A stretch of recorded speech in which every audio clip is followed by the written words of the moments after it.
तुम्हारे पूर्वज पीछे लग गए, क्या कह रहा है, क्या बात कर रहा है, क्या कर रहा है। जब उनकी इच्छाओं के खिलाफ करेगा तो कुछ न कुछ कर देंगे। देखो आए हैं, उनका कार्य खराब कर दिया, लोग अभी पीछे से आ रहे हैं, लोग कहीं क्यों नहीं कर रहा है, वह आपके पीछे लग गए। और यह तो उनका क्षेत्र ही है। और जानते हैं कि पितृपक्ष में 15 दिन के लिए आपकी पितर इस विश्व में कहीं भी हो,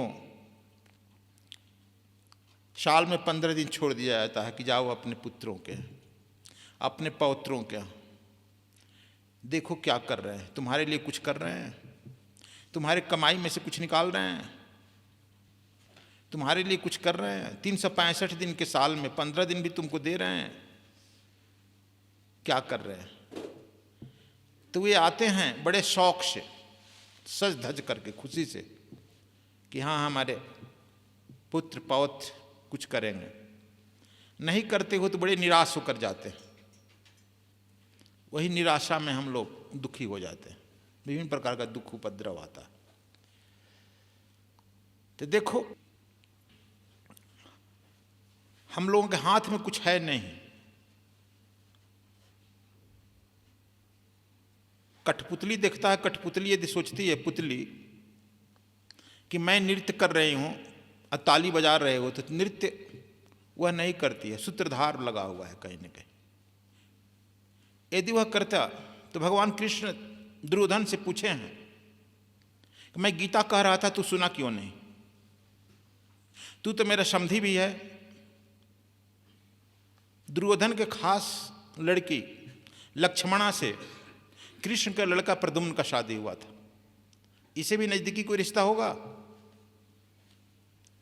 क्या अपने रिश्तेदार को समझाना नहीं चाहेंगे कृष्ण? हम तुम शरीर छोड़ रहे हो, अभी भी तो कम से कम अर्पण तर्पण तो नहीं किया, अंत में समर्पण तो कर दो। लेकिन देखो दुर्योधन कर नहीं सका। दुर्योधन कह दिया अहम जानामि पापम न च निवृत्ति, अहम जानामि पुण्यम न च प्रवृत्ति केशवा। कह दिया, सच बात कह दिया। अरे केशव, मैं जानता हूं कि पाप क्या है, लेकिन पाप से निवृत्त नहीं हो पाया।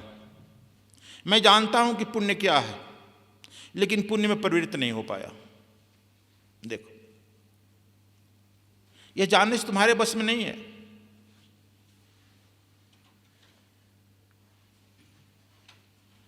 महाभारत ऐसा संहार होने वाला है। सच पूछो कौरव और पांडव दोनों वंशज भीष्म पितामह के ही हैं। भीष्म पितामह सोचे कि नहीं हम युद्ध होने देंगे। वह कहते भी रहे कृष्ण इसे किसी तरह से सलटा दो, बाण दोनों तरफ किधर भी छूटेगा बाण तो मुझे ही लगेगा ना। भीष्म पितामह करे बाण चाहे कौरव छोड़े या पांडव छोड़े, लेकिन बाण लगेगा मुझे ही।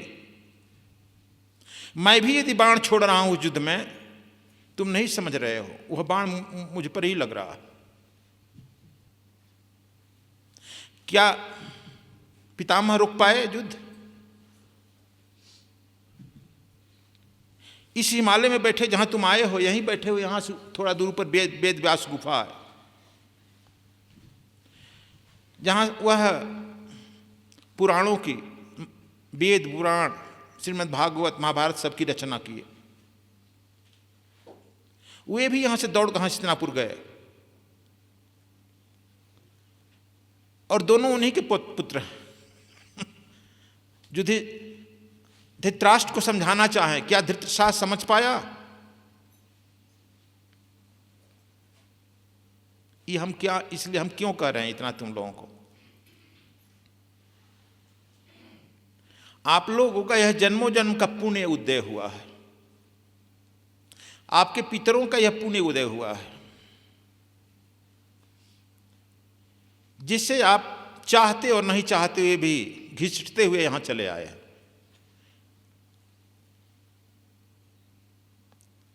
आ तो गए हैं, लेकिन आप एक क्षण का भी समय ऐसा मत करो मन से, वचन से, कर्म से कि व्यर्थ जा। श्वास श्वास में नाम लो, वृथा श्वास मत खो।